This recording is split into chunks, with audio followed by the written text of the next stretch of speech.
ചപ്പാത്തിക്ക് ഒരു വഴുതനങ്ങ മസാല ഉണ്ടാക്കാം. വഴുതനങ്ങ കഴുകി മുറിച്ച് ഉപ്പ് തേച്ച് എണ്ണയിൽ വാട്ടി വെച്ച് ആ എണ്ണയിൽ തന്നെ നമുക്ക് കറി ഉണ്ടാക്കാം. കടുകിട്ട് ജീരകം, 2 സവോളയും 4 ഉള്ളിയും നമുക്ക് വഴറ്റിയെടുക്കാം. ഇഞ്ചി വെളുത്തുള്ളിയും പേസ്റ്റ് ഇട്ട് കൊടുക്കാം. നല്ലതുപോലെ വഴറ്റിയെടുക്കാം. ഉള്ളി നന്നായി മൂത്ത് ഇനി നമുക്ക് മസാലകൾ ഇട്ട് കൊടുക്കാം.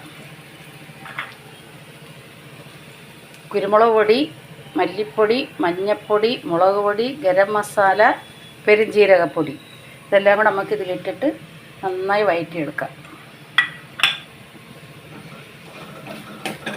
എന്നിട്ട് ഇത് കപ്പലണ്ടി ചതച്ച കപ്പലണ്ടിയുടെ പൊടി ഇട്ട് കൊടുക്കാം. പച്ചക്കപ്പലണ്ടി ചതച്ചതാണ്. പച്ചക്കപ്പലണ്ടിയാണ് നല്ലത്. നമുക്ക് വറുത്തെടുക്കാം. മസാലയുടെ പച്ചമണമൊക്കെ മാറി നമുക്കിത് വെള്ളം ഒഴിച്ച് ഒരു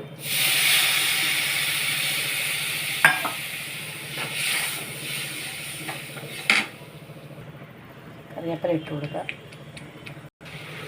വഴുതനത്തിൽ ഉപ്പിട്ട് വറുത്തത് കൊണ്ട് അതിൽ അരപ്പിലുപ്പ് കുറച്ചിട്ടാൽ മതിയേ. ഇനി നമുക്ക് വാട്ടി വെച്ചിരിക്കുന്ന വഴുതനങ്ങ ഇടാം.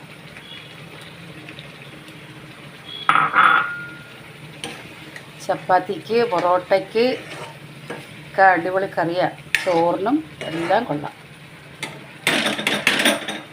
നമുക്കൊരു ചെറിയതായിട്ട് കമത്തി അടച്ച് ശകല ചെറു തീയിൽ ഇച്ചിരി നേരം വെച്ചിരിക്കാം. മസാല എല്ലാം കൂടെ കൂടിട്ട് തക്കാളി വേണ്ടുന്നവർക്ക് തക്കാളി ഇടാം. തക്കാളി ഇതിൽ ബെസ്റ്റാണ്. തക്കാളി വേണ്ടുന്നവർക്ക് ഇടാം.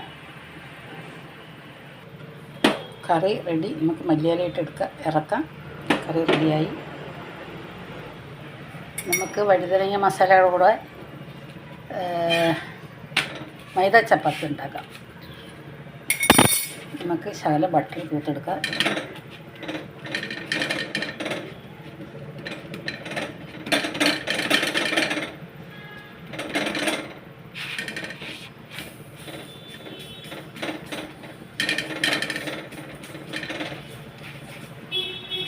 ആവശ്യത്തിനായിട്ടുണ്ട്.